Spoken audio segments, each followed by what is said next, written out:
Fuck. All right, we're rolling. Planet B Presents Cult and Culture Podcast. Welcome to episode 36 of the Cult and Culture Podcast. I'm Justin Pearson. And I'm Luke Henshaw. This episode features our band, Planet B. Eek. I saw a man swallow another man. Fucker didn't even have a real plan. He ate shit just like a caveman. History books will never know when it began. My hate is a bouquet for the shit system decay. My hate is a bouquet for the shit system decay.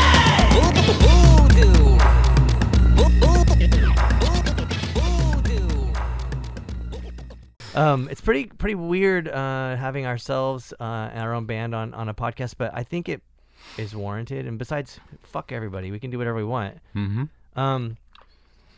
But our band's interesting. Listen to the album. It sounds like we did anything we wanted. Yeah. But our band's interesting in the way that how we write and what we do as our output, I guess, and the two live drummers, and I don't know, the whole thing is pretty bizarre. Yeah, I didn't imagine it like that in the beginning, but that's cool. It took its own path and made something, and people people will probably like our band in about a decade, and then we'll be successful. No, I say that and half jokingly because I feel like the way that you measure success is wrong. We love what we do, so we do it. But yeah, so two of my favorite drummers, Kevin and Scott from Planet B, both just ripping, got to have a conversation with us about how weird our band is. Yep. Cool. I don't think there's not too much more to say about that one. We do have a new record that's out. It took us a long time, and it has a bunch of our friends on it. We would appreciate it if you checked it out, and if not, it's your loss. And a new split 7-inch as well. Yeah, we got a lot of stuff happening. Cool. Well, thank you, and enjoy the podcast. Yep.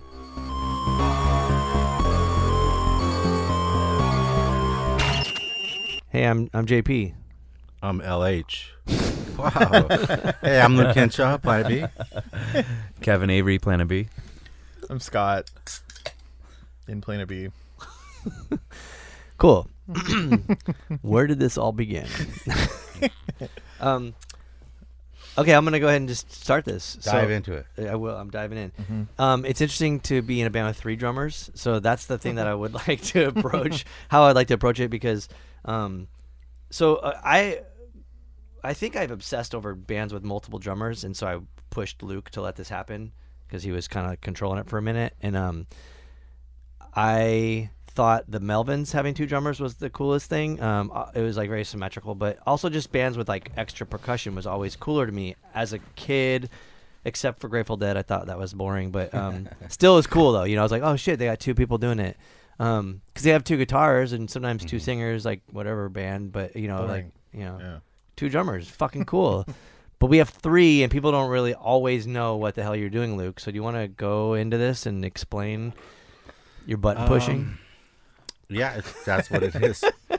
Button pushing. No, I mean, we play with the 2 live drummers, and then I just kind of center it in the middle with kick, snares, hi-hats, and sometimes I do play bass and the sounds and all of that, but the drum sounds that I use, I don't think you can get on a live drum set, so I think that's where I'm needed. Sure. Like coming from hip-hop stuff. Yeah, definitely. Which is, I mean, for me, like, I guess my reference point would be like, I don't even know what bands I would pick, but it is the sequence drums, which I feel like in a lot of modern music, like dance music, people have become accustomed to hearing fake kick and snares, and it's fucked up a lot of shit for people. So you have bands playing to sequenced stuff. Yeah. It's kind of whack. So we fucked up everybody and have like 2 drummers and the sequence drums. Yeah. Yeah. Yeah. I don't really know how to explain it. It's just that's how it just came out. I think. I mean, originally there were no live drummers, No. Yeah. and then Did you guys do shows like that? No, the first show we played was just playing part of the score to Incompresa, and it was with Gabe on drums Yeah. and me on bass and singing and Luke. I saw a But picture. I saw a picture of you playing with a upright bass. Is that that's fake. I don't Okay. know. I can't do that shit. I Okay. played like That's with a my fake regular thing. bass. We played it at a library. It was fucking weird. Yeah, but that Have you was. seen that picture? No. There's a picture of you with an upright bass. Yeah. You know that picture. I do. Okay. Yeah. But we did play 2 Planet B songs with Gabe. on Yeah, that. yeah. The two from the 7-inch, Mhm. And which then we had Jung the second time at the library. and that was Playing a drums? hodgepodge of shit. Yeah, I don't even know what our set was. I We were don't trying to either. play part of the score to the film the first time with Gabe. hmm Second time, I think we had like real songs. Yeah. The Jung thing was fine, but we needed to like really do it right. When was that? Also, we didn't know better, or we should have known better, because we played at a fucking library, San Diego Public Library. Again. Twice the first 2 shows. When was that? When was that? A long time Long ago. time ago.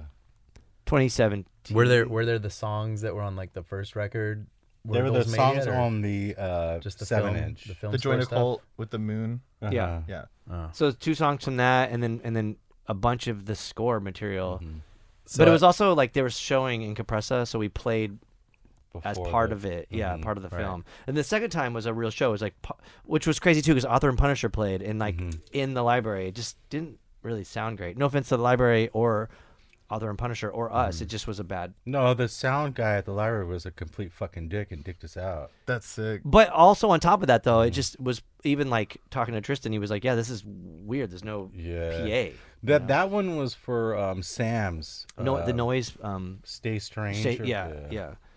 It was like a noise show, and so we fumbled through that bullshit. And Crazy. then we were doing like Planet B night. It was like, hey, we would DJ, and Oh yeah. and then I saw those. we wrote a record a real record, and we were like, we should probably be a band. So we got this fucker. Yeah. That's where Kevin comes. That kind of sounded like Rodney Dangerfield a little bit. Like, hey, we DJ. Hey, we're DJs. We get no respect. I mean, I just pushed play. I didn't give a shit. And then and then I don't know. You introduced me to Kevin. Yeah. And then he was here. We were still doing Retox at the time, I guess, and so yeah. I think that might have been part of it. Because we Retox played a Planet B night, and with Santa, we had like Oh, Oh, that was Yeah. bad. That Yeah. was Oh. that was good, yeah. Yes. We had Black Space- Santa. Space that was Bar? great. It's Spacebar, yeah. It was Yeah. fucking cool, and everyone took photos. I think Graf Orlock played. It was a good night. It was fun. Yeah, that's fun. good. And I that was played like with Tension, yes, and Rick Scales played. yeah. Yeah. Oh, it was a loaded show. Was that one of the like your punk? Planet B night. It was a Yeah. Planet B night. Yeah, but we had most of the LP written and maybe like recorded or out. I don't know if it was. No, it wasn't out yet, but it was like we had like actual songs. And now we're finally moving on to record number 2 with both of you guys on it, and it's kind of weird. It took so long, but you know what? Good things come to those who wait. We'll see. We'll see. But it's weird to like think about all of our musical tastes and how varied it is, and how we kind of can come together on one thing. I don't think a lot of bands can do that. It's pretty bizarre. I hate the stuff you like. You hate this band. I like this band. Race cars. Yeah, race cars. Nope. Yeah. I like it though. So there's that. I have a question for Kevin. yes, Luke. yes, Luke. No. Since you were the first drummer originally to come on, like, how did you feel? Like, it just felt like you're much younger than us. And I just still kinda got felt- a bunch of questions about like the history. I still don't even know, because I know that the library shows you mentioned, but I still don't know exactly what the concept was of Planet B. Like the way you described it back then, I was just like, okay, so I guess I'll just sort of. I think I have an idea, but it's like a lot of like happy accidents type style, where it's just like, I guess I'll try and play, and then knowing that Gabe was involved, it's like, okay, those are some big shoes to fill, so let's I think this is what you're looking for, Sure. and then jumping in.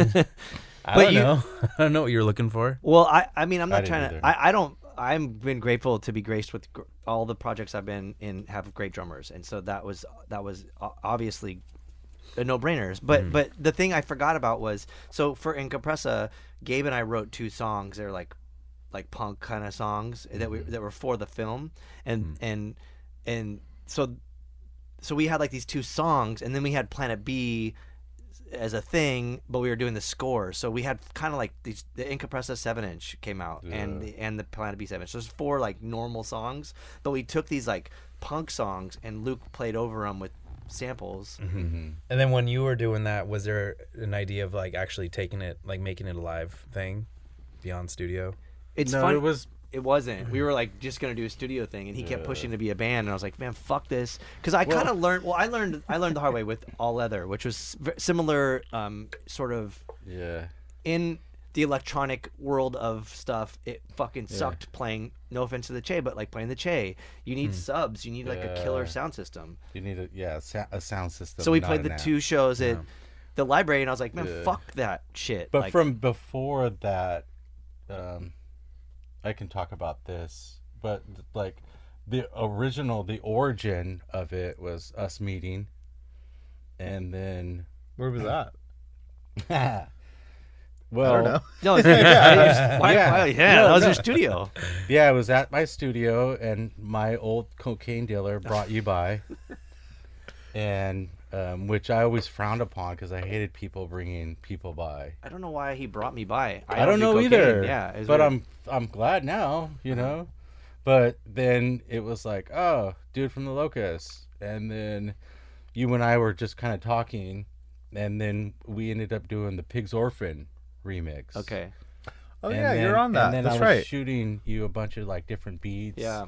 And then it wasn't until you came here and did the Incompresa, and then we started like. It Or the took a Pig's minute, but it took a Orphan. minute to get there. Oh. Yeah. So my problem, and it's not my problem with Luke, but like the stuff Luke made was so rad. He made like I remember you sent me like a cumbia and a Britney Spears thing, and maybe it's the same, but there was like a Britney Spears cover, and I was like, these are fucking killer, but they were very like chill.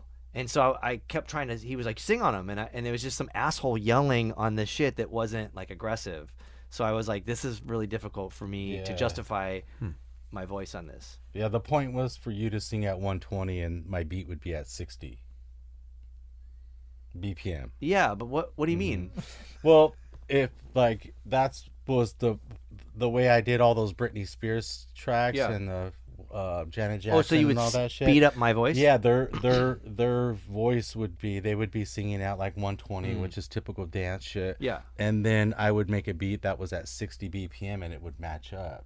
Okay, but my problem was just me yelling and Yeah, being very that's what I aggressive. I wanted can't. to. I couldn't Yeah, tone it down. yeah. I was like, I'm not a singer, so I was like, I'm just some jerk yelling over this fucking cool.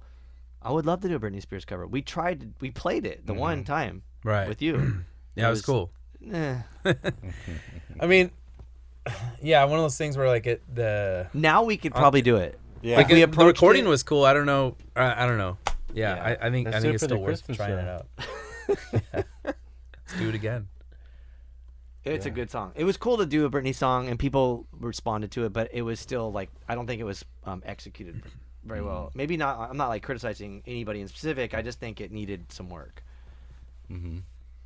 So that's how we got there. And then Kevin came in. Well, I never knew. So, you guys, I just assumed you guys always knew each other for a very long time. I didn't know it was like just like a year or so before the Planet B stuff started Couple coming years, in the maybe. works. Yeah, Yeah. it took a couple years. Yeah. I think we had just started playing in Retox together, and then I was meeting up with Luke. No, Oh. because you had Brian. Oh yeah. Yeah, it was a couple years with him. Yeah. Yeah. Oh shit. Brian, Because Evan. even Was he in this remember, band? yeah. No, he wasn't in Planet B, but he was around. Mm-hmm. And then I remember you telling me, you're like, yeah, Retox got this new drummer, and he just hit us up, and he showed up to rehearsal. No. and knew all the songs. Yeah, that was crazy because we fucking parted away with Brian, and all of a sudden you sent us this video of you playing, and I was like, "There's a Yeah.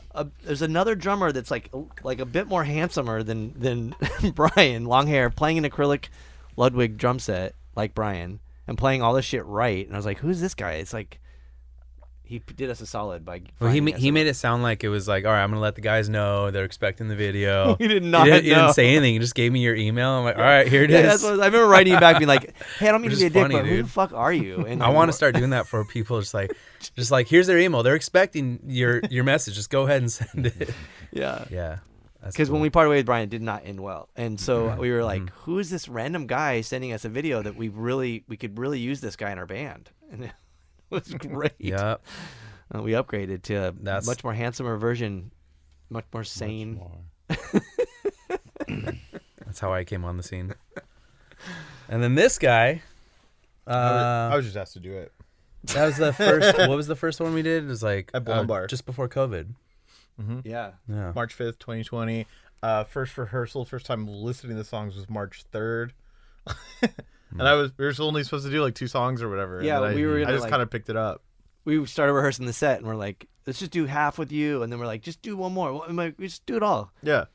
And I think we did we go over it the next day? We might have. Maybe not. And then, then it was like, okay, let's go to the show. That was it. It was. We also were It's very crazy. dependent on a sound engineer. We had Luke Daly working with us. Yeah. And he fucking saved because otherwise it would have been like whoever was doing sound on cocaine at fucking Lombardo, and not knowing what's going on. I was like, "Oh, we got to make it really good," because Weasel Walter was playing.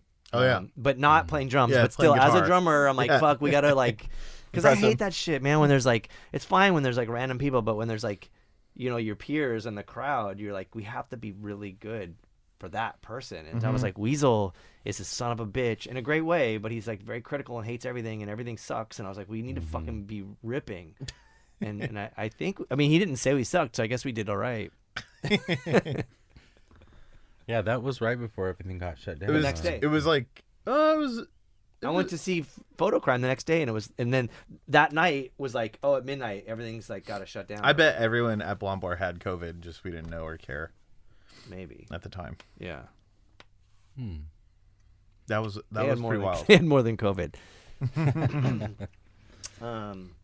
Yeah, Weird. that was my first show, and then everything happened, and then I think a month or so later, I came over and recorded the LP, basically, or came over for like the afternoon when I used to live in LA. And came I out. do want to talk about like how you track them and then just cut everything up. But I would like to also say, before you came onto the scene, we had done the record, mastered it, everything, and we were sitting on it, and no one wanted to put it out because first like, LP. Yeah, and everyone's like, "What is this?" And it was so frustrating because it's like it's kind of punk, it's kind of industrial, kind of hip hop, but what is this? And I mean, I get it, it was a new band, but like nobody would put it out. And I always like, well, all right, 31G will put it out. But the thing that was fucked up was like, well, in a good way, I was on tour with Dead Cross, and Patton was like, oh, I'll just put it out. It makes sense. And so we lucked out by putting it out on Ipecac, and that kind of propelled us to be like a real band as much as we could. We probably could have done more at the time, but I think, yeah, what all kinds of shit got in the way. So, yeah, and so here we are again, and the shit is not quite in the way, but we got it. Another record ready to go, second record, Locked and loaded. which is much better. But I'm already thinking like how it could be even better. Me too. Yeah, a couple songs I'm like, oh man, we missed it on that one or this one, but these ones. But yeah, maybe take a second to talk about, because you just track drummers playing, and then it's crazy to watch you work, because you will find this little tiny nugget, and I'm like, what the fuck? How did you get that? And then you'll I don't know. You can explain it because Yeah. it's bizarre. Fuck. You Well, don't want to give away your secret. I'm definitely sauce. not going to give away my fucking secrets. But I do find a lot of like percussion pieces that I fucking love and I dig, and then I just chop them up. And what's funny is because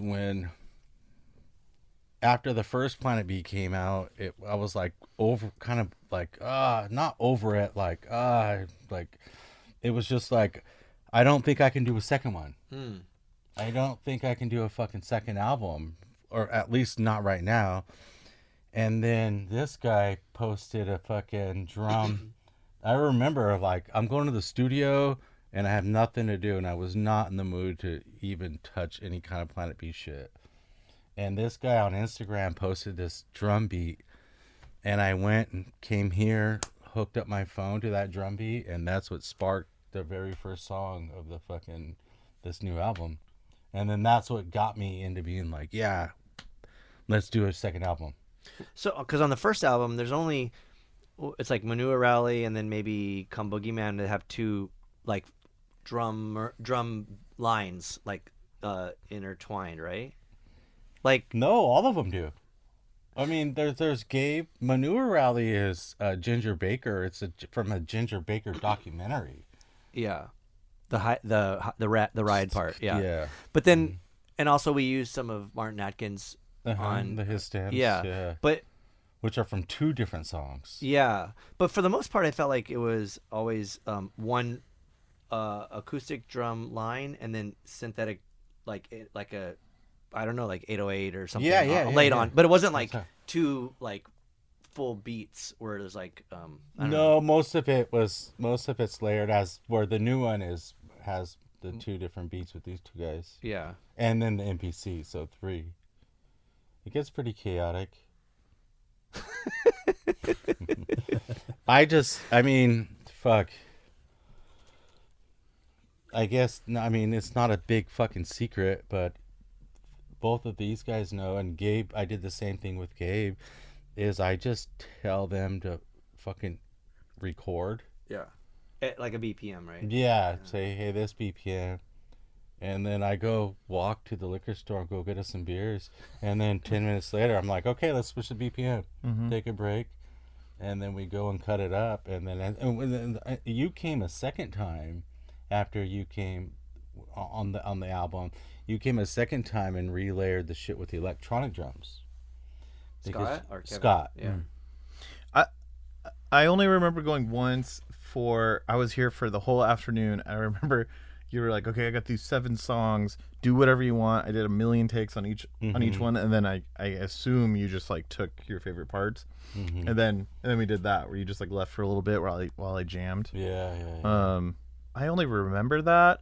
Also, the past 3 years has been chaotic, so I only remember the one time. The Planet B one was crazy because I recorded that all myself. Or the fucking the adult split, I recorded all that myself, and Yeah, that you recorded at home. that one I recorded at home. And then Kevin came in, and you recorded that at home too, right? Oh, Or at did home do was that when here? you were living out. Yeah, maybe when I both? was living Yeah. away. Yeah. home. Yeah, I remember recording that and then just being like, "Oh, cool, they used it. That's crazy." I just I recorded this dinky ass thing in like Yeah. my parents' basement.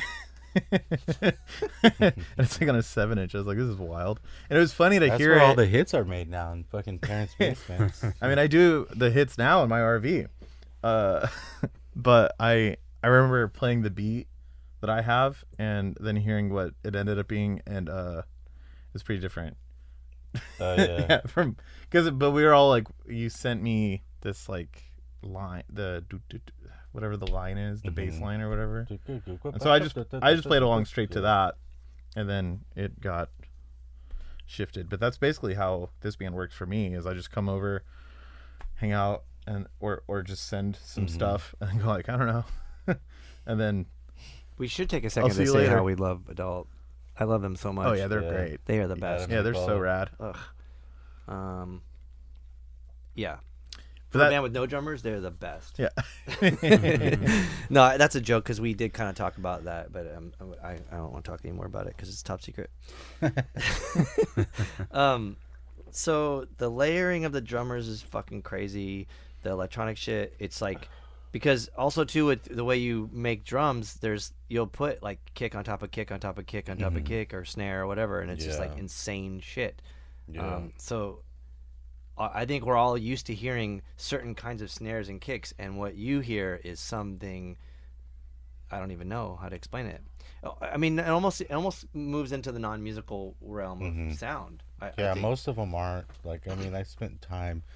I mean, I used to mic up my washer and dryer and slam the doors and being like, there's a snare, you know, and then I built a library over years and years of just kicks. Or I remember when my son was small, I used to have a portable DAT, and I would just mic it, and when I would take him to the playground, I would fucking stomp my hand on the slide, or get a drumstick and ring it through a fence, and be like, this is the hi-hat.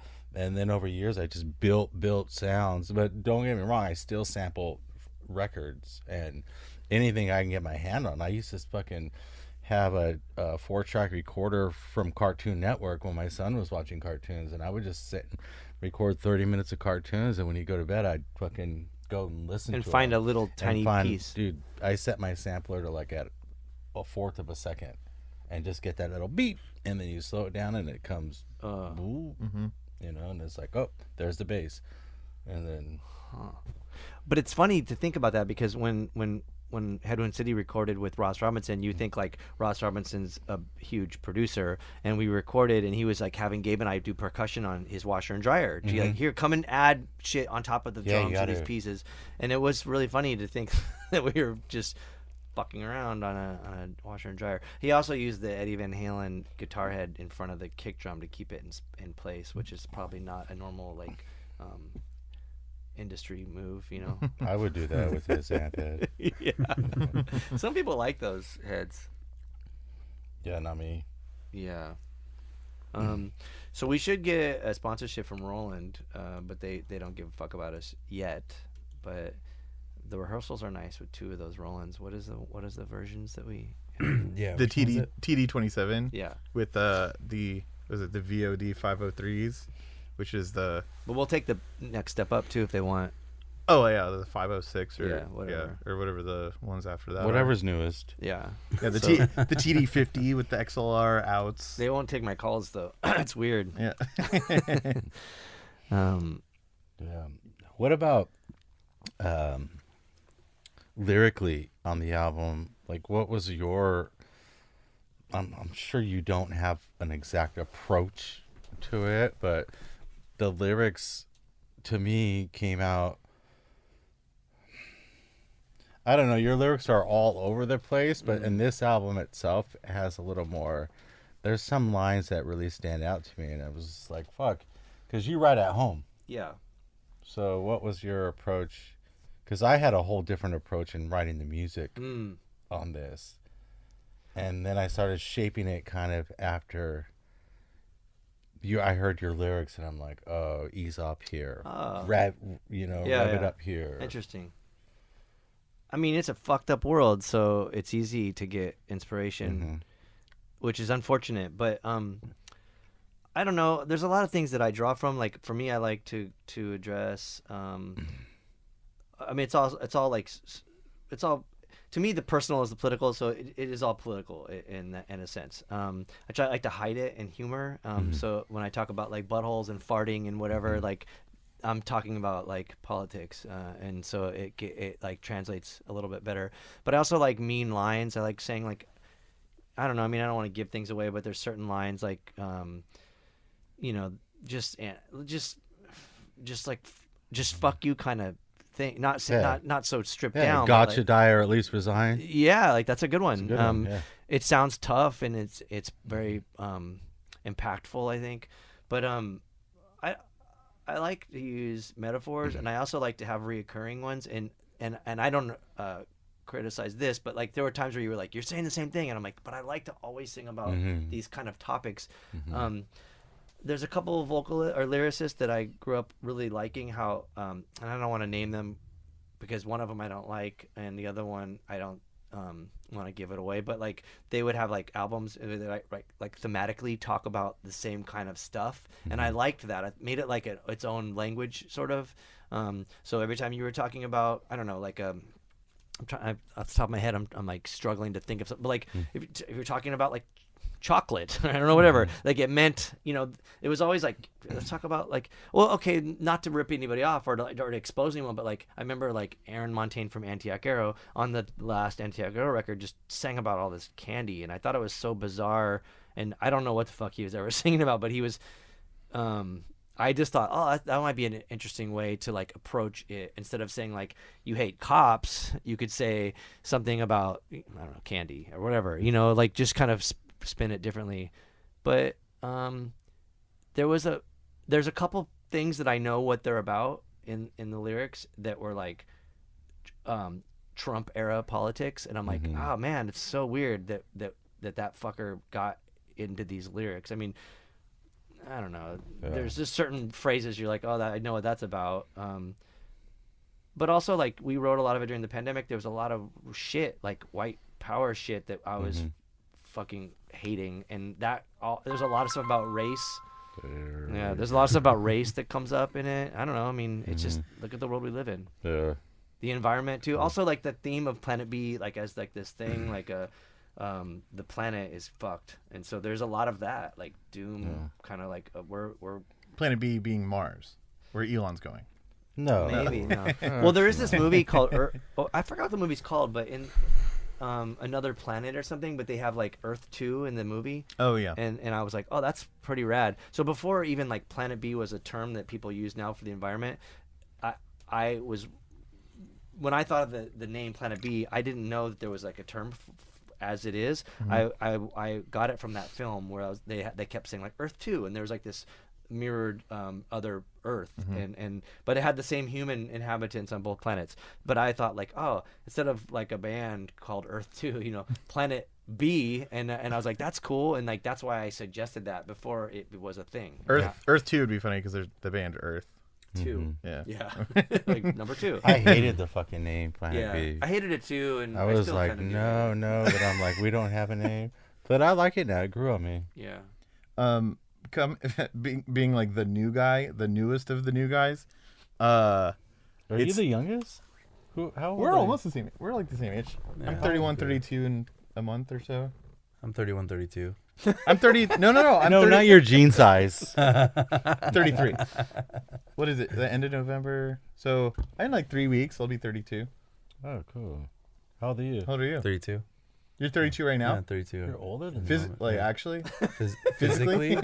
you're physically 32 years old. I don't know, man. Yeah. All right, so so I'm the new guy and I'm the youngest in the band. But who cares?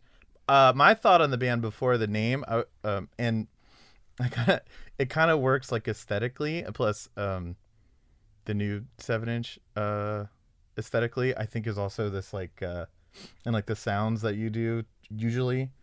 I don't know. Planet B kind of alludes to like sci-fi and Earth 2, and so the name's perfect with the music, and like the artwork of the first LP is like like a skeleton guy in some green background thing, isn't it?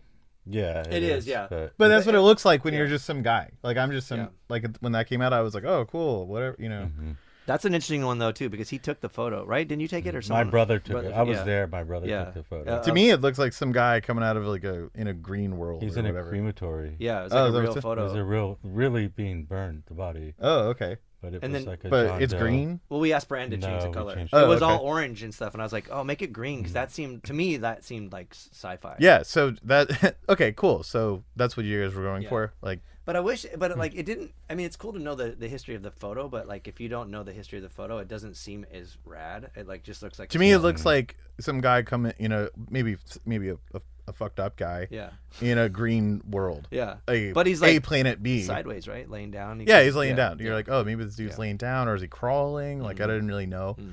So it's a little like not super detailed, which is cool, but it looks like a planet. Like, oh, Planet B sucks. And then the font is oh yeah, sure. Yeah, it looks like, totally. oh fuck, Planet B is awful. Yeah. Look at this dude getting Yeah. all fucked up over here. And then like the aesthetic of like that 7-inch, the next one coming out is like very like and the LP artwork is like, I don't know, there's like sci-fi from the 60s kind of vibe. Sure. And so, and then I think some of the sounds that you tend to use, not always, have that kind of like sci-fi thing. Yeah.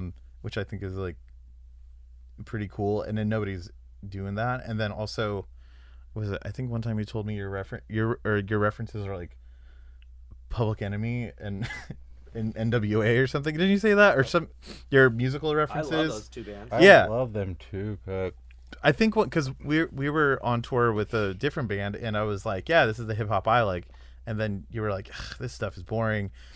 No, I didn't say boring. I just thought the music was was different. lazy. Yeah. And well, that's boring.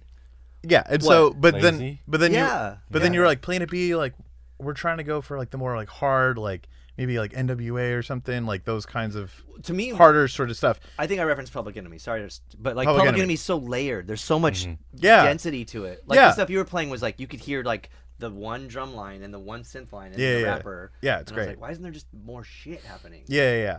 But once I understood that, then I was like, okay, so these guys are trying to combine, because I'd already recorded all my parts to this LP, and I was just like playing drums or something. And then, but once you told me like, oh, the reference points are like Public Enemy and other stuff like that, and then with your sci-fi sounds, I was like, oh, they're like, this is supposed to be like harder hip hop from the future or something. Or a 60s version of sci-fi. It's the campy like semi-campy, yeah. but like kind of harder. And then I was like, oh, okay, I think I kind of get what this is about. Well, to me, and I don't know if this is like a fucked up thing to say, and I'm not trying to say we're like good like Public Enemy, because I think they're the best, one of the best. But like I really do feel like Planet B is a lot like Public Enemy with the layers and the sounds, if that makes sense. Maybe if Public Enemy doesn't seem sci-fi, but like they have like horns and they'll sample like other things like that I feel like are sort of similar to what we're doing. It's more like the kind of hip hop stuff I was listening to, like Milo and stuff and Rap Ferreira, is sort of like minimal. Yeah, and then minimal, yeah. and then maybe Public Enemy is like maximal hip hop. yeah. And then Planet B is like definitively maximal. Yeah. Maximal. Yeah. Like, oh my god, it's like so layered. And it's like it seems like it's just like it's like a lot. It's like a whole chunk. Like you look at a waveform, you're like that's what I thought about it before I was in it, and then once I got a little bit more insight about what your references were, and I was like, oh, I see what this band is.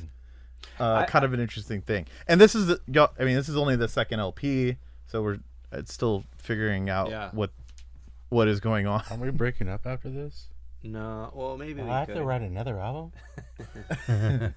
You know what? This is kind of strange. I mean, because all of our reference points are maybe Luke's and I's are similar, but like for me, I was obsessed with Public Enemy, and I remember they did that tour with Anthrax, and that fucking song was probably the start of rap metal, which is a drag.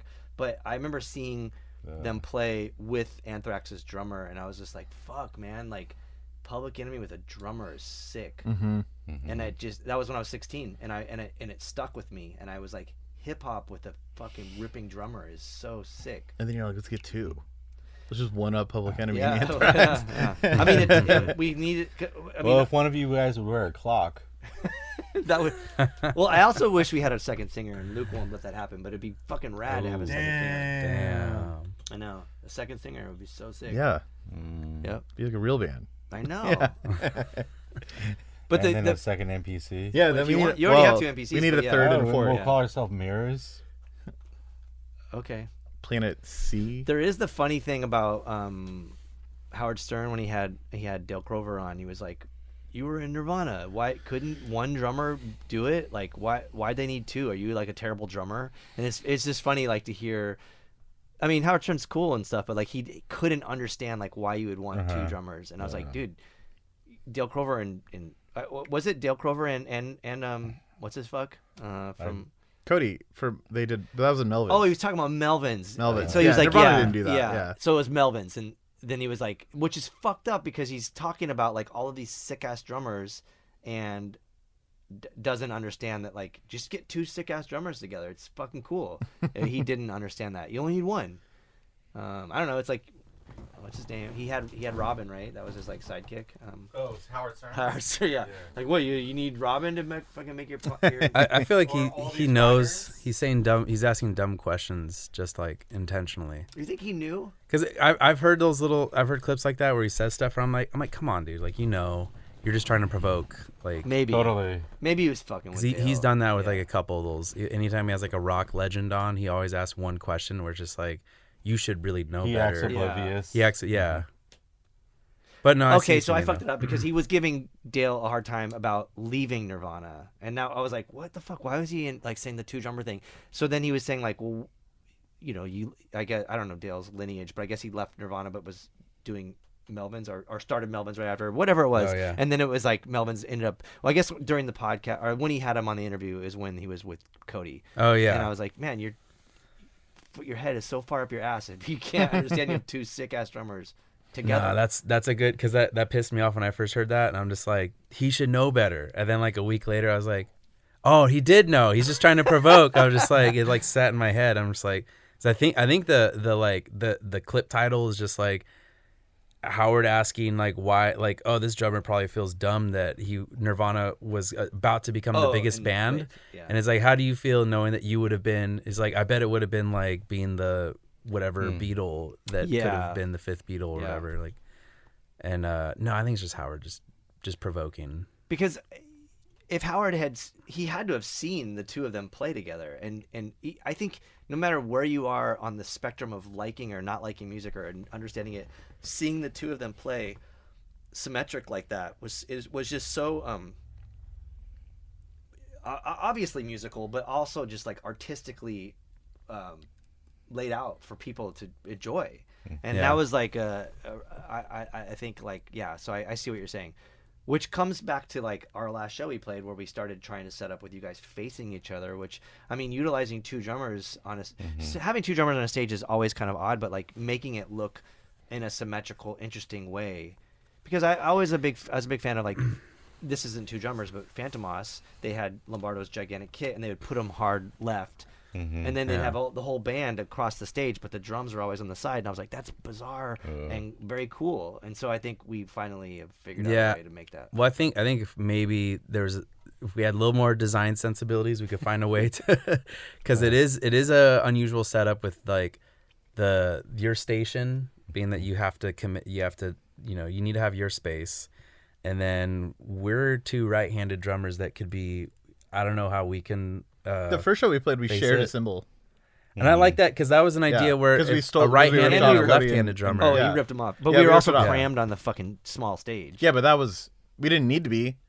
We could have done it different. Yeah, there was the We first didn't show. need to You were be- over here, I was over here, something like that. Yeah, we were sharing the crash. But I think we could we could plan how to adapt to like if you do have like a weird triangular bar stage situation or a big stage, how we could make it where it's.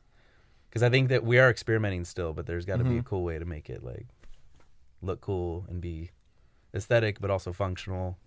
Yeah, that's the whole thing. My problem was playing without, like, when it was just the three of us, I was like, this is cool. I like playing live, but it was like I felt very I'm used to a full band, and I'm like, I felt naked because neither of you guys were both stationary, and I was like, I'm just up here, and I like wanted more stuff to happen, and now I feel like comfortable. Well, that's right. You can't really run around either. No, we cannot. Yeah, I felt. I mean, as far as my arms can go.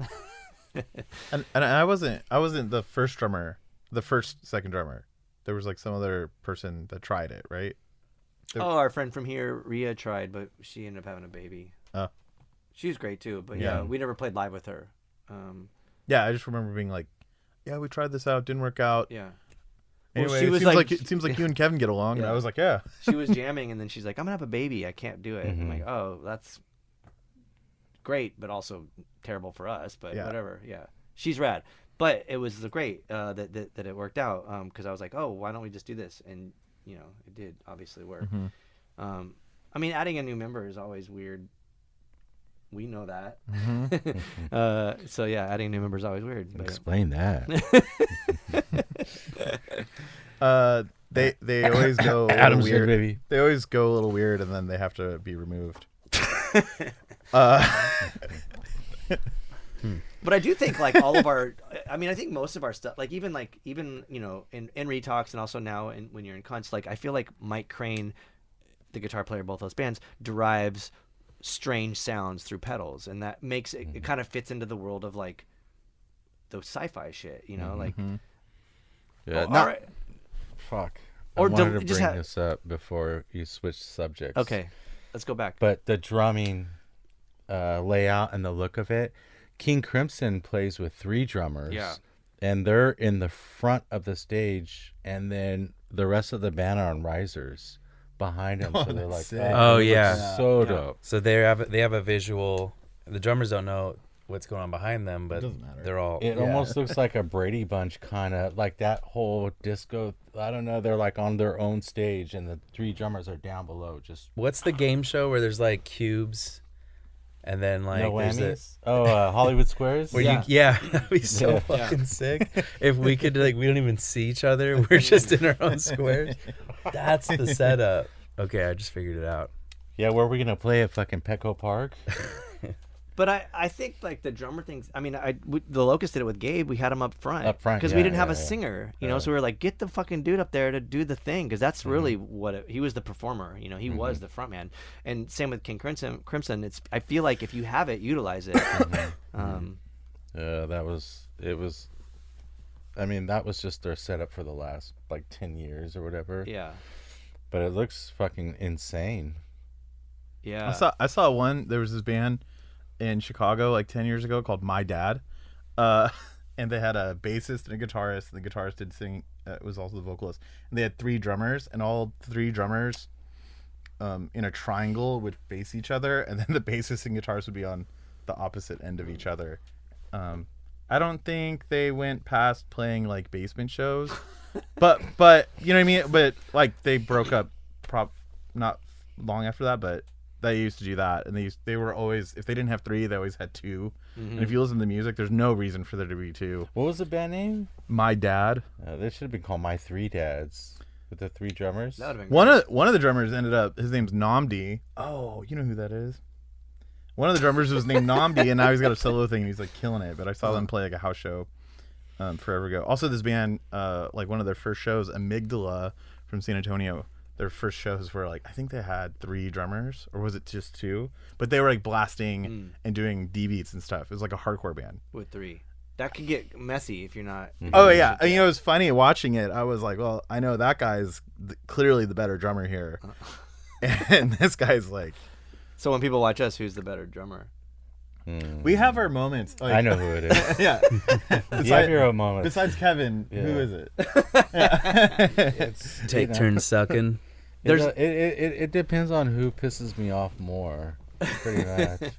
But there's It's usually Kevin. There's a band that God, I wish I knew the name of it. They were like they all had triggers on these trampolines. Do you guys know what I'm talking about yet? No, that Okay, sounds so they had triggers on interesting. trampolines, and they all shaved their heads like they were balding men. So they had like bald chunks. Oh, but they had hair like yeah, here. in the back. But That's they sick. were jumping. Their performance would be like jumping on these trampolines that were triggered to make the drum beats.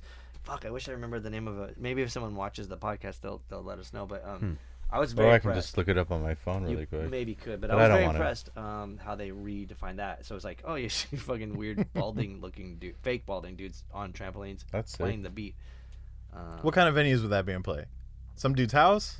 Yeah, like Yeah, that kind of shit. that's where that Yeah. goes. Like the, But also like seeing that in a big venue, like with It would well, be the, cool. The ceiling has to be the ceiling can't be too low because you'll hit your head. But seeing it at like seeing it House of Blues or something would that be. would be fucking great. We're in Blue Man Group territory with that then. Ooh. Yeah. The ultimate drummer band. You can't I don't know. forget There's about a that. lot of weird shit out there. I just saw Corey Feldman. That was fucking terrible. I couldn't. Oh believe it. yeah, I was like, wondering how that it was. terrible. At one point though, Corey went on drums and the drummer sang a Beatles song or something. It was so fucked. Yeah, he's a Beatles Man, song. he gets the good coke. Dude, it was terrible. It was terrible. That sounds cool. I mean, I what know. did it like sell out? Was there people? There was a lot of people there. I emailed the management so many times, be like, dude, come on our podcast, and he's, you know, whatever, it was Really? a small change, but I was like, fucking probably good thing he's not here. I wanted to get him on the podcast and only talk about Friday He's 13th. just a lost boy, Yeah. anyways. Right, he killed Jason Voorhees. That was pretty good. Stand by Me. Yeah, he Right? did. And he was in Stand By Me. What kind of crowd? Like, what kind of people pay to see that? It was crazy, dude. I don't know. Mainly like older than me, it looked like, but also I look a bit younger, but so I couldn't tell, but it looked like older people. And the weird thing is they showed Lost Boys and everyone fucking stood there for 2 hours. Yeah, And then- after, right? No, Oh, shit. before. Oh, really? So they and it's crazy because then when the credits started rolling and everyone's cheering, you'd think he'd come out fucking hard. He sends his son out and his son's like, Corey will be out in 15 minutes. And everyone's like, what the fuck? We've been standing here for 2 He has a hours. son? Yeah. It was Michael such Jackson the dad? So it's like fans of his that are like no offense to his audience. I'm just wondering, like, is it people that are there for him as an actor, or people actually like his music? You know what? I think it's don't. an 'Cause is it actual music? Is it? Yeah, is it and he covers? sings and he does a good job. I don't There's think anybody likes his music. It's terrible. someone does. Maybe they don't like it. I don't know. Somebody It's likes our fucking shit. kind of. I know. It was pretty wild, dude. I couldn't wrap my head around it. I don't know what the fuck people were doing there. I mean, I didn't pay, so I'm glad. But if I paid, I would have been pissed. It was bad. Anyhow, back to this band. we can't headline. The backyard party with the trampolines. I don't know. Yeah, I mean, whatever. You know, I guess if my movie crew didn't get off to a very good start, so otherwise we'd be headlining House of Blues, and we'd have the Angels and all that stuff. You guys played House of Blues, right? Or was it Observatory? Us three. We played House of Blues, but House it was of a Blues. music awards Yeah. that we didn't win. So you have done it though. yeah, yeah. This band played House of Blues. It was fine. That was an okay thing. People were seated. It was awkward. You know. Yeah. I think it's funny about this band. With Lyle. Since I've been in it, I think we've only played like San Diego a couple times, and we've played New York and Dallas. Yeah. I just think that's funny. Bands don't do that. Boston. Oh, in Boston, yeah. Yeah. Yeah. But like We I don't know. piggyback off the Satanic Temple. Yeah. But it's just funny. I don't think I've done that before. We're like, oh yeah, we're gonna play Dallas. We're based in San Diego. I don't know. I think it's kind of funny. Usually they focus on like local. Usually bands that I've played in, you're like, okay, let's like play where we live. That and then Dallas show we'll play might have town over. been That Dallas show. What's our the best best show? That was cool. Easily the best show. That was the funnest show. Yeah. I heard this last one was our best sounding show, though. Dude, 100%. that was crazy because right away everything was moving. Like everything was vibrating and I was like, holy fuck. But Otto was Last- like redline. Oh, He yeah, was like yeah, redlining the board and everything was like vibrating and I was like, holy shit, all of my pedals are about That's to fall off. That's how I play it, because I can never hear shit, and it's like muscle memory, and then the vibration of the floor. Yeah. So Well, the that's whole how I know fucking how to- stage was vibrating. It was really crazy. Yeah. Nice. That was great. Then we're off to a good start if that's happening. But the Dallas one Yeah, was cool Otto was because great. we played to a very unsuspected crowd there for the film festival. I think it wasn't like normal music people, so they were like, they weren't jaded, and you know they were like dancing, and it was They were psyched and they wanted us to continue open on. to it. Yeah. yeah. There was dancing during our set, and of course there was dancing in the cumbia section Yeah. at the end, Yeah. where Kevin got on my shoulders. jump on your shoulders, Yeah, he jumped on my going shoulders. around. We were all Yeah. dancing around. Yeah. Yeah, he got on my shoulders. Yeah. We like broke down a little bit, and then I was like, just get on my shoulders, fuck it. Because you went on my shoulders during the film. Like some film that was going on. Oh, we did. Yeah. Yeah. I was like, let's put you on my the movie was playing. And I thought it'd be really funny if we look like a really tall dude just like walking while the movie. Oh, was 'cause playing. Shadow? So for the Yeah, people in the just in the podcast, behind. we played behind the movie screen. And Yeah. So, but you think that you could see the shadow? No. No. Walking from walking to behind. So like walking like down the aisle Oh. to go behind. We were like, oh, let's put Kevin on my shoulders and just walk back there and hope we can do it. We have a video of it. We'll have to put that on the Yeah. podcast. Should have done Yeah. it behind the screen though. now that That's I'm what I thinking thought, about but I don't Yeah, think you can see. Ted was following us down the aisle, it. Yeah. and then we made it over. It was insane.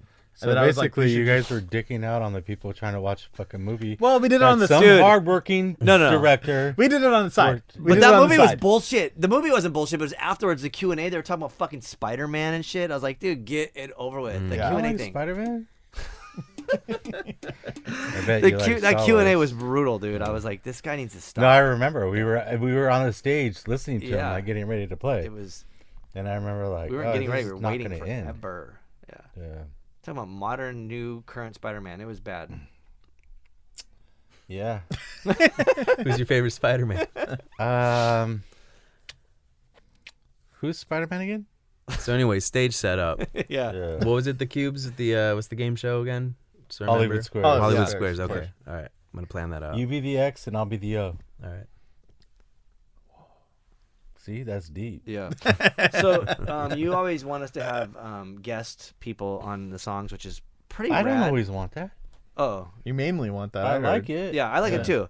But I think we should just get a second singer. Yeah. The new LP is like mainly Hey, buy me a features, drink right? first. Okay.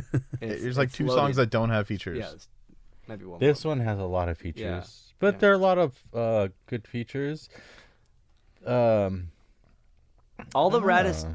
all the raddest. I just hip-hop like bands your have voice so much. Thanks, but that's not appropriate and necessary. But all the rad hip hop bands have more than one MC. It's true. LL Cool J. Never heard of him. Rakim. Anyhow, I think it'd be fucking sick. Why are you opposed to it? I'm not opposed to it. It's just got to be a right fit. Yeah. Well, what about an MC? But isn't that so? Can you? I'm gonna sound like an ignorant asshole, but can you explain to me the difference then? I mean, well, I guess I fucked that because an MC is rapper, MC, whatever. Like, I use the term as MC as a rapper just now, and that's what I'm gonna. But like an MC is one who can like conduct and like control the crowd.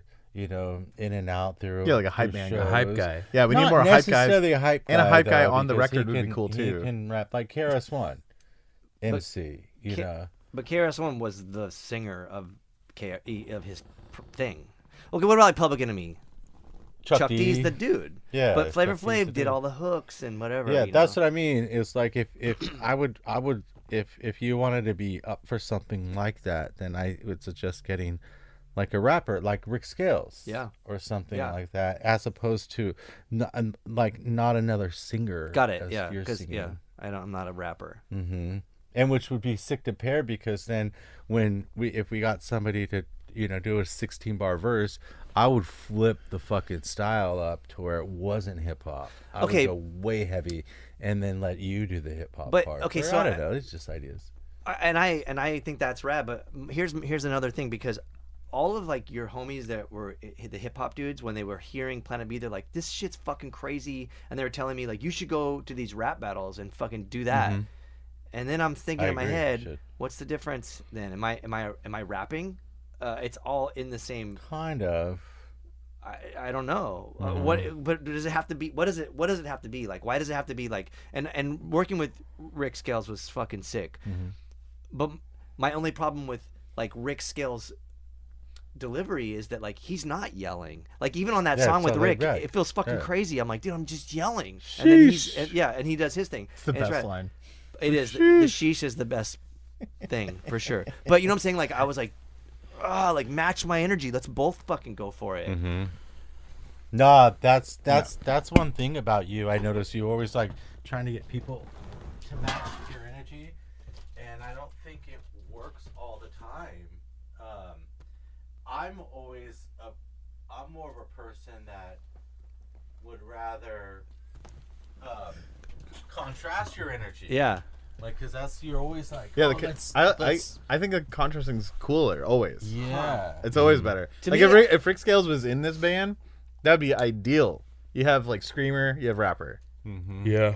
Same It thing. just feels like the new. It's kind of like Needs how to be different. it's kind of Way like how all different. the shitty bands do, like the screaming I fucking screaming hate that verses shit, and the though. auto-tune I don't choruses. wanna- yeah, that's I what hate that 04 stuff. It's great. Yeah, that shit. yeah, it's There's badass. no auto-tune. No, Definitely no auto-tune. That's you for the know, metalcore The people. metalcore like bullshit, singy, screamy, and I'm like, Yeah. ugh. I don't. Or that's wanna a big thing in pop too. You have like the rapping verse and then the Singer. chorus.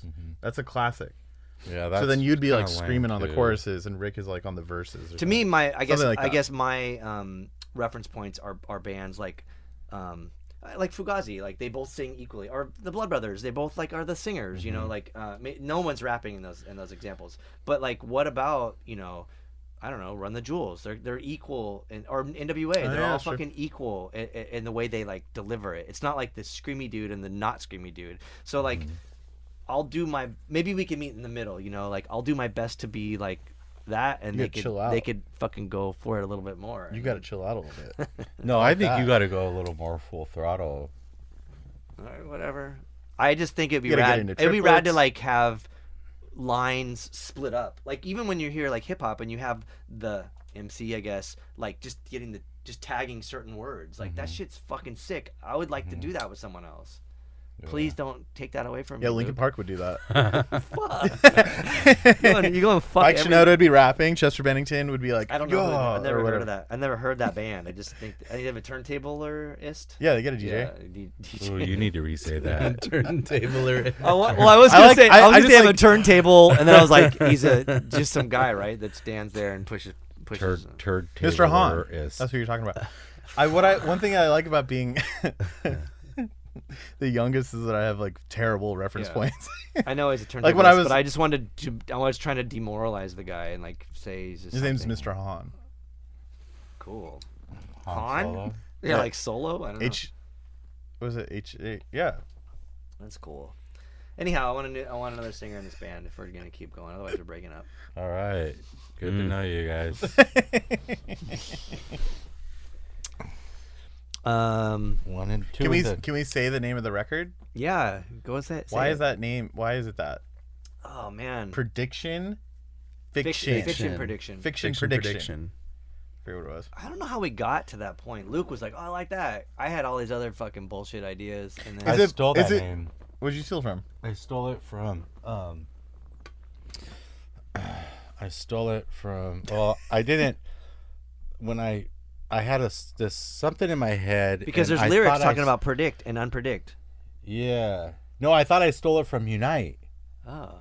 And then I didn't know that, and I'm like, "Hey, dude." In our lyrics, there's science, nonfiction, and there's unpredict and then predict. Yeah, I know. So then I Yeah. think it's like right. I was like, somehow we got to that. There.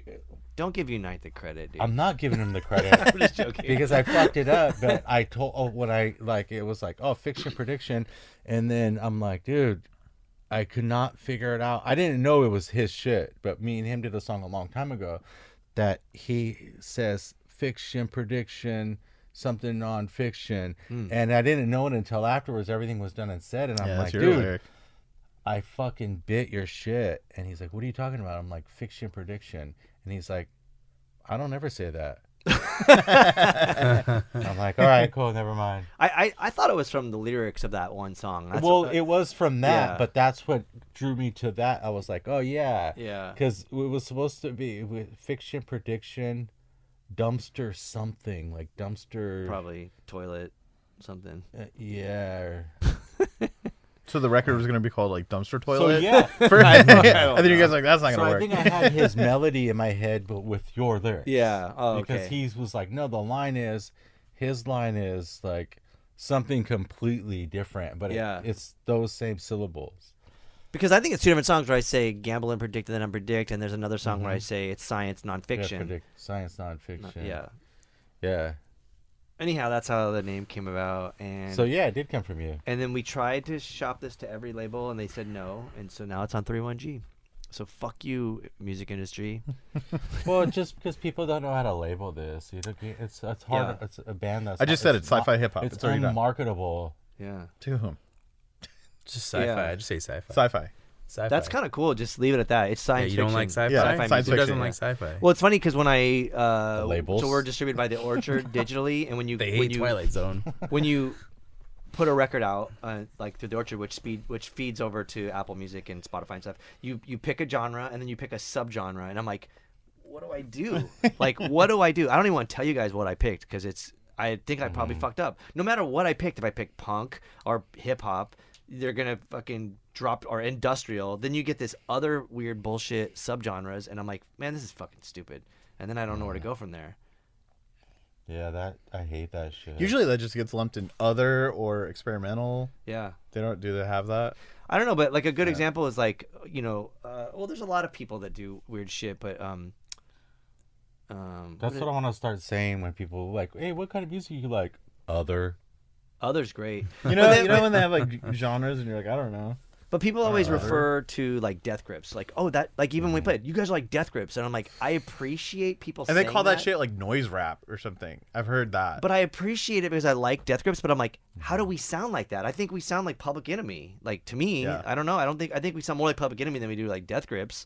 So I just think it's just this industry thing where like people fucking shit the bed all the time. They're like, what do we call it? I don't know. And like, we have to call it something.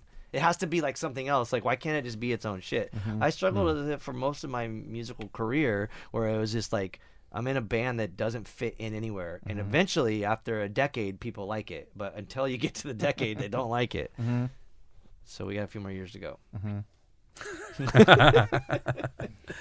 Wow. You still gonna be here with us, Kevin? A few more years. What is it? Right? How many years are we right now? Your bull riding career ain't gonna take off. Shit. We'll see. Oh, fuck this planet. Regular Earth. Yeah. Planet A? I'm joking. Planet A. Fuck it. But yeah, hopefully people get their shit together, and hopefully we. I mean, we're not going to change the world. We're just a band, but maybe someone will be like, "Oh, this weird science fiction shit. I can relate to that. I'm gonna go fucking sink a whaling ship," and that would be really cool. So maybe we're inspiring people to sink whaling ships. The whales are sinking the yachts. They're doing it themselves. It's Yeah, pretty impressive. It's pretty cool. They're on their own thing. We need to link up with those guys. Good for them. Which is funny because there's sounds that Luke's created. I'm like, that sounds like a fucking whale. Keep that. Like, Yeah. that's cool. It sounds like a whale. No normal musicians like put the whale sound on the song. you Right. know? Yeah. Yeah, it's interesting, Luke, what you do and what you come up with. There's like the new song that's like from a Def Club recording, and you just like took the little beat and then you made it a thing. Oh, your drums. Yeah, from the new thing, and I was like, what the fuck? I don't even. How did Oh, that that's even... from the split 7-inch, right? Or what's no, that from? No. We It's didn't like do a that. new. It's a new. It's like new. No, the new split 7-inch. No, newer It's than that. Yeah, Yeah, yeah. no, It's not a song quite yet. It's like No, I know what leftover it's from. drums Yeah. From Yeah. Leftover drums from Yeah. the Def Club Split session. 7, yeah. Yeah, from that. Oh, so we haven't done anything with that yet. We haven't done anything with that, but I just remember you sent me that clip, and I was like, "Where the fuck? When did I do that? Like, what the fuck is this?" And then I just think that's like so cool. And then you're like, "Okay, we're gonna just make that a song." I think it's crazy, but that you have that ear for it is like bizarre to me. Or like the adult song "Glass in the Trash," where I sent one thing, and then the beat for that song I think is like in 7 or something bizarre, but like a uncomfortable 7. Like I know how to play. Like I'm What comfortable. happened is I'm comfortable with 7, but that particular 7 I'm not. I clipped comfortable it with. wrong. It should have been a 4/4, but when I cut up your guys' drums, I like cut up a certain loop, or so I had cut it wrong, and then I was just I liked what you originally did, and I cut it wrong, and looped it and bounced it and gave it to him. And he's like, "Yeah, this is not 4/4." I'm like, "What do you mean?" And then so you just recorded over that same time signature, and then I was like, "Oh, this kind of works." And then I gave it to Adam, and Adam's like, "This is great." And I'm like, "Oh, so it was an accident. It was supposed to be in 4/4." Remember when we did But I got lazy. to promote it? We did the little video at the practice space. We had to like learn that. Oh, yeah. Oh, great. that was Well, yeah, messed the up. video was cool, but whatever about that. Yeah. The hard part was Learning it. that fucking Yeah. beat. I was like, and it took a long time of me just going like, I Dude, think I'm it's not even a this. drummer, but like listening to it, trying to follow the phrase, I was like, oh man, yeah. fuck that. Yeah, You had to sing over it. Yeah. Yeah, but we were like learning it Whoa. just to make that little video, and it was like, I don't think we quite got it, but it looks good enough in the cut. I in don't the think edit. I quite got it. Yeah, it's like dun, dun, dun, dun, dun, dun, dun, dun, whatever the hell it is. Yeah. Yeah, but that's a funny part about this band is that, and I've said this before, but is that I like put these parts down, they get kind of rearranged, and then we learn that. Or for the song, like the LP songs that I have nothing to do with, that I'm like putting stuff on top of it that's not the same thing. Sometimes I do the same thing, and then in that we try to go back and forth to try to make it a live version. Yeah. But then also, yeah, it's a funny project because like my normal band life is like, I'm the drummer, this is it, and then this is like, okay, I recorded these parts, it'll turn into something different. I'm gonna learn that, and then I gotta learn it well enough that I can like do more on top or do something different. And then working with Kevin, who's thank somebody that he's like so because of our other band. Yeah. GAWD. Right? Yeah, GAW. Yeah, exactly. Oh, God. It's so nice that Kevin's like really good, so then I can just be like, "Yo, you should do this," or whatever, or like earlier today, like, "Oh, we should do this drum idea," or whatever. So it's such a weird brain, like mental process to do this band, because it's like in other more regular bands, it's just like, this is my beat, I do it forever. Sure. See you later. But that's an interesting thing too. Like like regular bands, like you think about hip hop, no one did. I don't know. Luke, tell us. Do people write in 7 on hip hop No. normally? Yeah. No, it's People not are a thing. Fuck that. A Yeah. couple people have tried it. You can't do it in hip hop all the time. Like I'm working on a track with somebody right now who are Wait, you're cheating on us? yeah. Oh, Just shit. one. It's a one-off. Okay. But I was talking to him about the structure, and it was just like 4/4. Hip hop. But I was like, at the end of every 4 bars, let's just kick in like a 3/4, but just really quick. 1 2 3 1 2 3. Yeah. And then go back into the 4/4 to where it has the flow. So it's like a You 4/4 can't- with a tag. Pretty much, yeah. But you can't. I mean, some people have done a lot of 3/4s because you can 1 2 3 1 2 Yeah. 3 1 like. Yeah. But even that has a little like that little swagger doesn't really work. It's not like hip hop is very just in your face, and it has to be 4/4. You can go and like do some prog rock or math rock kind of drums to it. Dude, that band, I showed you the song, Story 2 by Clipping. They do this track that's like It's fucked. It starts in 3 for like a few measures, Yeah. and then an equal amount it goes into 4, and then it goes into 5, then it goes into 6 to 7 to 8 to 9, and then I think it does like weird, like 16, do you know about this 16th note. band? I feel like you should know about it. Yeah, What's it called? Clipping. Yeah. It's fucked up. But yeah, this the MC MC is, like, David the Diggs best, is like dude. the best one ever. The fucking But best. the song Story 2 goes from like 3 to 4 to 5 to 6 to 7 to 8 to 9, and then I originally counted it 10, 11, 12, 13, 14, but that's where it gets tricky with like triplets and 16ths and 16th notes or whatever, so you could do whatever with that. They also have a song that is in straight 7, and it's like crazy. And I read an interview with David, and he was like, it was the hardest thing ever to do. Let's end this podcast, guys. What? Let's end this podcast. Oh, all right Let's then. end Yeah. it. There we go. Smash it on your head, on your head, on your There we head. go.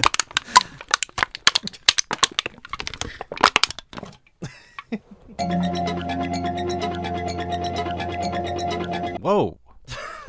There you had it, episode 36. Thanks for listening and viewing our podcast. That was a lot of fun. I really enjoy our band. If we were a normal band and only had one drummer, we might be touring more. But we're going to be hopefully on the road soon, and hopefully you can check it out in the real life, the real world. Yeah. And we probably won't listen, but if you have any ideas for us to do on the 3rd album, let us know. We probably won't listen. We'd like to thank all of our sponsors. Obviously, Earthquaker Devices, Heartwork, Fender, Ruinous Media for having us be part of their podcast conglomerate. I also like to thank Andy Wallace and Becky DiGilio for all the help they give us. And everybody else. You guys for listening. And check out our other episodes. They're all awesome too. Because all of our guests are our friends and they rule. Thank you very much.